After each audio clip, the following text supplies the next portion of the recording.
ترمذی کی روایت ہے، بنی اسرائیل میں ایک نوجوان تھا کفل، روزانہ نئی لڑکی اپنے کمرے میں لاتا تھا۔ شراب اور لڑکی اس کی زندگی تھی۔ ایک رات ایک لڑکی کو لے کر آیا، 60 دینار پاکستان کا 12 لاکھ روپیہ بنتا ہے، اور آپ کا 1 لاکھ بنتا ہے۔ 1 لاکھ رینڈ دے کر وہ ایک لڑکی کو لے کر آتا ہے۔ جب کمرہ بند کیا تو دیکھا وہ لڑکی رو رہی تھی، تو کفل کہتا ہے میں زبردستی تو نہیں لے کر آیا، ڈیل کر کے لایا ہوں۔ تو وہ روتے روتے بولی، کفل طوائف نہیں ہوں، غریب ہوں، مجھے غربت نے عزت بیچنے تک پہنچا دیا ہے۔ میں کہا کرتا ہوں جب مالدار لوگ زکوٰۃ نہیں دیتے تو غریبوں کی بیٹیاں طوائف بن جاتی۔ جب مالدار لوگ اپنے جنت بنا دنیا کو جنت بناتے ہیں اور غریبوں کو بھول جاتے ہیں تو غریبوں کی بیٹیوں کی عزتیں یوں نیلام ہوتی ہیں۔ وہ ساری زندگی کے لیے طوائف کا داغ اپنے ماتھے پہ لیتی ہیں اور زندگی بھر عزت کا ایک لمحہ نہیں گزار سکتی۔ اور طوائفوں سے کھیلنے والے وہ ویسے ہی مسٹر رہتے ہیں، وہ ویسے ہی ہز ہائنس رہتے ہیں، ویسے ہی یور آنر رہتے ہیں۔ ایک بچی کی عزت برباد ہو گئی اور اس خبیث کی عزت ویسے کے ویسے ہے۔ اس لیے تو میرے اللہ نے قیامت کا دن رکھا ہے، اس لیے تو میرے اللہ نے قیامت کا دن رکھا ہے۔ ہائے ہائے ہائے ہائے، ایسے تو نہیں حسین سر کٹوا کے نیزوں پہ چڑھ گئے اور آل رسول کے سیٹے گئے اور بوٹی بوٹی ان کے ہو گئی کہ اللہ کو نہیں چھوڑنا باقی سب چھوڑ دیں گے۔ جس امت کے پاس کربلا کی تاریخ ہو وہ امت نماز چھوڑ دے، وہ امت جھوٹ بولے، شراب پی، زنا کرے۔ جلا دو اپنی تاریخ کو، جلا دو اپنی کتابوں کو، جلا دو اپنی میراث کو،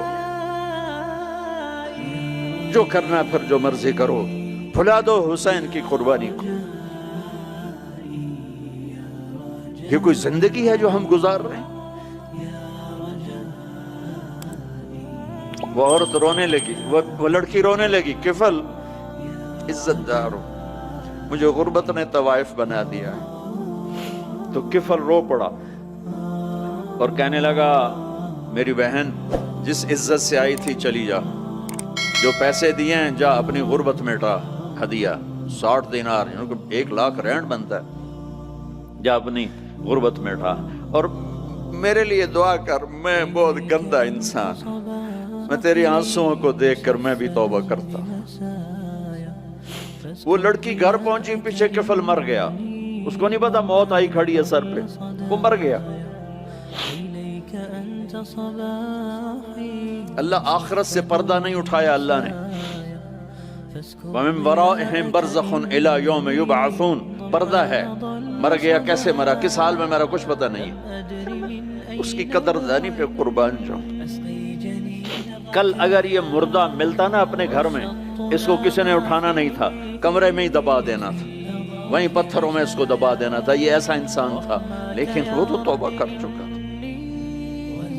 اور توبہ کے بعد کی زندگی 15 منٹ، آدھا گھنٹہ، گھنٹہ، سوا گھنٹہ، 2 گھنٹے ہے، اور 30 سال کی زندگی زنا اور شراب میں ہے، اور آدھے گھنٹے کی زندگی میں صرف نیت کی ہے۔